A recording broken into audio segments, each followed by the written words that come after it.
Bien, jóvenes, esta semana nos toca el tema sobre la otra capa de la Tierra llamada la hidrósfera.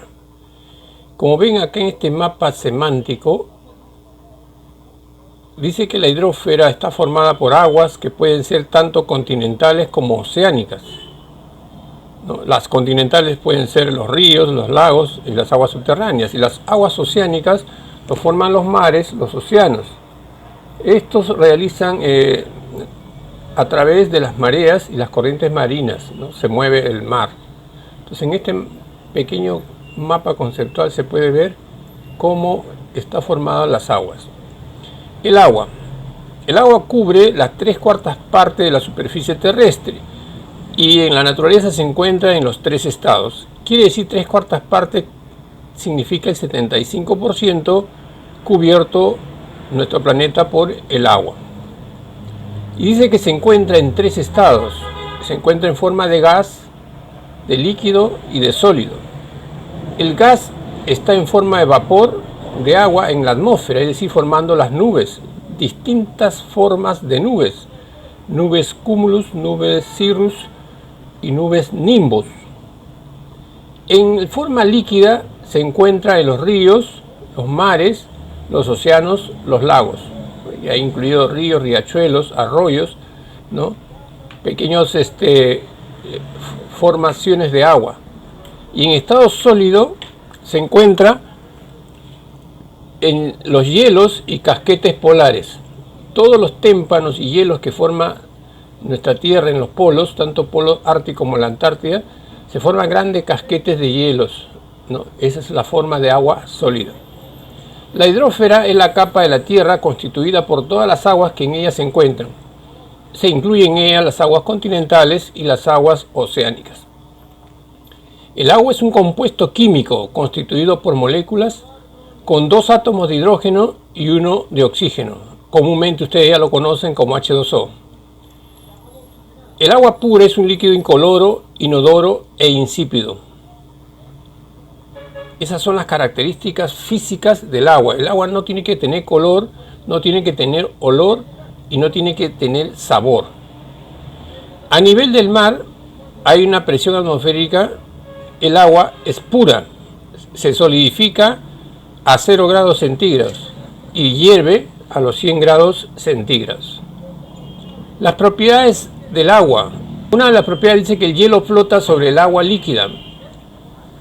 El hielo es menos denso que el agua líquida, entonces algo que ocurre en lo general. Dice la capa de hielo sobre los mares, lagos y océanos actúa como aislante térmico. El agua es un extraordinario regulador de la temperatura. Durante el día absorbe calor y lo retiene. Por la noche lo cede, por lo que el clima en las zonas costeras son más suaves. El calor específico del agua es muy alto.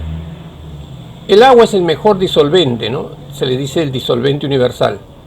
Entonces, es fundamental para los seres vivos, ya que parte de los nutrientes le llegan disueltos en agua. También disuelven pequeñas cantidades de gases como el oxígeno y el dióxido de carbono. Entonces, una propiedad física del agua es que es disolvente universal. Distribución del agua en la Tierra. El agua de la hidrósfera se estima en unos 1.400 millones de kilómetros cúbicos, distribuido en forma desigual, ¿no? Ya hemos dicho, 75% es agua y el 25% es sólido, formando la geósfera, ¿no? De los cuales el 97% forman los océanos, ¿no? Y las aguas subterráneas, hay un 0,61%, forman los ríos, los lagos también un 0,19%, las nubes forman el 0,02%. ¿No? En forma de hielo se encuentra 1,98%. Bueno, acá son los porcentajes de agua en la superficie terrestre. La mayor parte del agua de la Tierra se encuentra en estado líquido y se distribuye de la siguiente manera. En aguas oceánicas, o sea, formando los océanos y mares. Esta agua es salada, ¿no? El 1% es de sal. Cubre las 3/4 partes de la superficie terrestre. Y las aguas continentales, mayormente agua dulce. ¿Por qué se llama aguas continentales? Porque paran en el continente, en la parte de la geósfera, pero representa solamente el 1% del peso de las sales disueltas.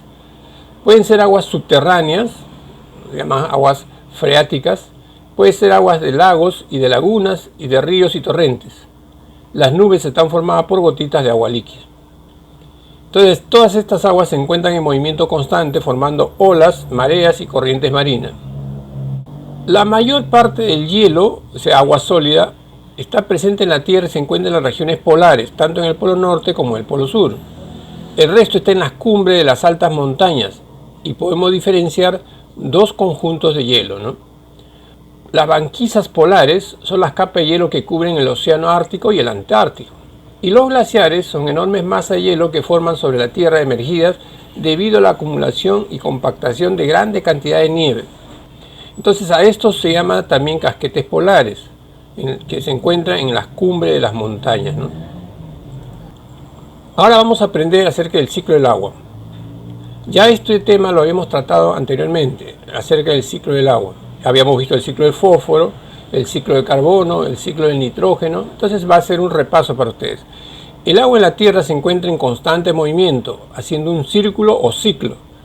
Entonces, ¿quiénes son responsables de este ciclo del agua? La energía solar y la fuerza de la gravedad terrestre. El ciclo hidrológico o ciclo del agua es un conjunto de procesos por los cuales el agua pasa de la atmósfera a la superficie terrestre y de ahí a los seres vivos y de ahí nuevamente regresa a la atmósfera. Entonces, se dan estos fenómenos de la evaporación y la transpiración. El agua de los océanos, los mares y los ríos y de lo que procede de los seres vivos pasa a la atmósfera por evaporación y transpiración. Ambos procesos se ven favorecidos por la humedad, la temperatura y el viento. Esos tres factores hacen que el agua se evapore tanto en el mar, en el lago y en los humanos mediante la transpiración. Luego viene el otro proceso, la condensación y precipitación. El agua que se encuentra formando las nubes en la atmósfera retorna a la superficie por un efecto físico de la condensación y la precipitación en forma de lluvia. Luego tenemos la escorrentina superficial o infiltración. O sea, no todo el agua es continental, no está en la superficie, sino que el agua también se mete debajo de las montañas. Entonces, el agua que se ha precipitado desde la atmósfera circula por la corteza terrestre y regresa a los océanos, porque se encuentran debajo de la superficie terrestre. Y acá en el gráfico, ustedes ya lo han dibujado en algún momento, donde se ve el ciclo hidrológico del agua, ¿no?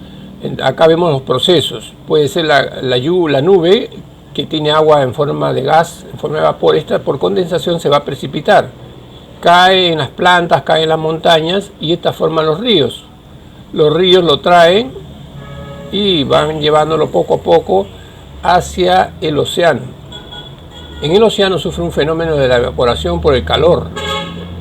¿No? El calor hace que nuevamente se forme la nube viaja por el viento, nuevamente lo lleva a las cordilleras y nuevamente se precipita, cae las gotitas de lluvia y ese ciclo se va repitiendo, ¿no? Ese ciclo se va repitiendo. Eso se llama ciclo hidrológico, ¿ya? El agua en la naturaleza y los seres vivos. Entonces acá tenemos que el agua sufre cambios y hace transformación tanto en el paisaje. El agua erosiona, el agua transporta, el agua se sedimenta. Sedimentación quiere decir que se empoza en los fondos de los océanos, en el fondo de las lagunas.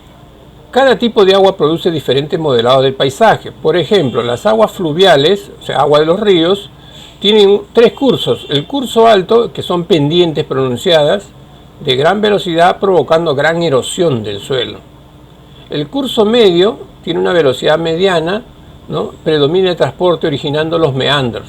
Y el curso bajo tiene poca velocidad y el agua no se mueve mucho y produce la sedimentación, es decir, la decantación de partículas rocosas o la arenilla o arena.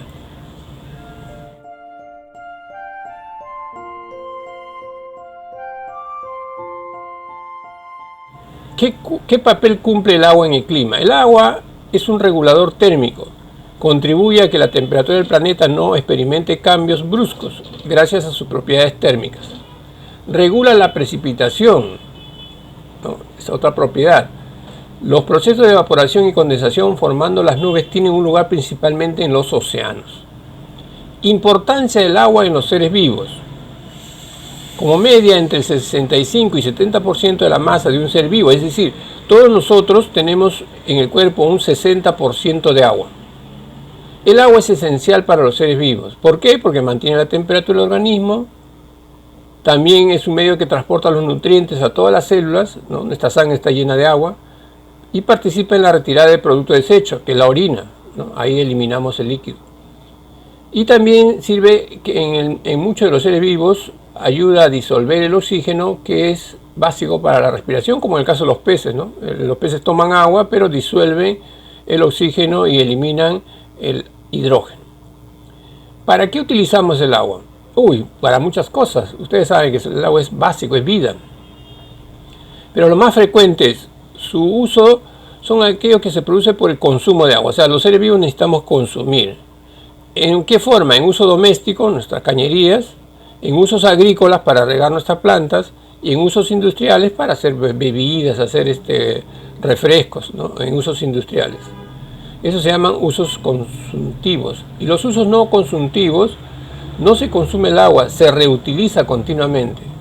¿En qué? En uso recreativo, como las piscinas, ¿no? Los parques zonales. Uso energético para generar luz, energía eléctrica. Y uso industrial, que se utiliza como refrigerante. El otro tema es la contaminación de las aguas. La contaminación es una alteración de sus propiedades que perjudica la salud.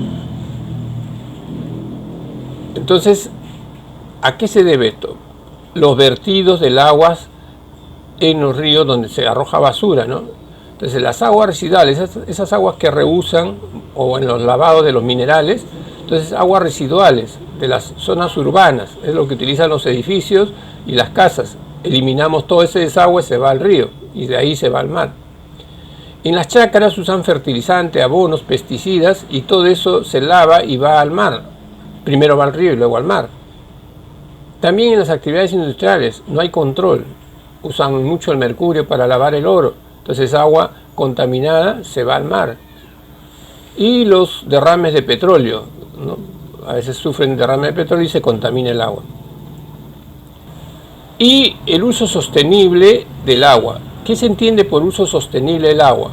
El agua dulce, que es muy escasa, apenas el 1% en nuestro planeta, es a veces de mala calidad.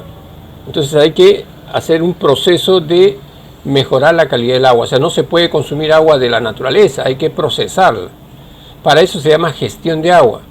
Tiene que promover la explotación sostenible de los recursos hídricos, de modo que satisfagan las necesidades sin poner peligro el suministro para las generaciones futuras. O sea, tenemos que prever qué agua debe haber para las siguientes generaciones. Uno, hay que promover el ahorro de agua. Entonces, chicos, ya saben, hay que ahorrar el agua. Y reutilizar el agua. O sea, el agua que a veces nosotros usamos puede servir para las plantitas o puede servir para regar, ¿no? Y por último, vamos a ver la potabilización del agua. Acá en Lima tenemos un lugar que se llama La Tarjea, que es acá en el Agustino. Ahí se lleva a cabo la potabilización del agua. ¿Qué es la potabilización? Es un conjunto de procesos que convierten el agua de la naturaleza en agua potable, o sea, agua para consumir. Se caracteriza por tres cosas. Uno, por estar libre de microorganismos, porque le echan cloro. Por no tener olor ni sabor desagradable, ni presentar turbulencia, o sea, no debe estar turbia el agua. Y porque contiene una pequeña cantidad de sales minerales, o le echan sales minerales para proteger nuestra salud, ¿no? Entonces aquí en La Tarjea hay, como en el gráfico, todo un proceso de captación del agua y luego van unos estanques donde van depurando, decantándolo, limpiándolo, la precloración, la cloración, y luego ya viene la parte del proceso donde queda el agua listo para ser distribuida a toda la ciudad, ¿no? Entonces ese proceso es muy importante. Entonces acá en la gráfica se va viendo, ¿no? La captación que viene a ser de la alcantarilla, va a venir el tamizado, la decantación, donde se quita todas las cosas sucias que llegan del río, en este caso el río Rímac, ¿no? Y tiene todo su proceso biológico y físico-químico para decantar y depurar las sustancias que son nocivas al organismo. Y recién cuando ya está limpia, pasa el agua hacia los hogares, ¿no? Bien, jóvenes, hasta aquí termina la explicación acerca de lo que es la hidrología en nuestro planeta. Gracias, muy amable.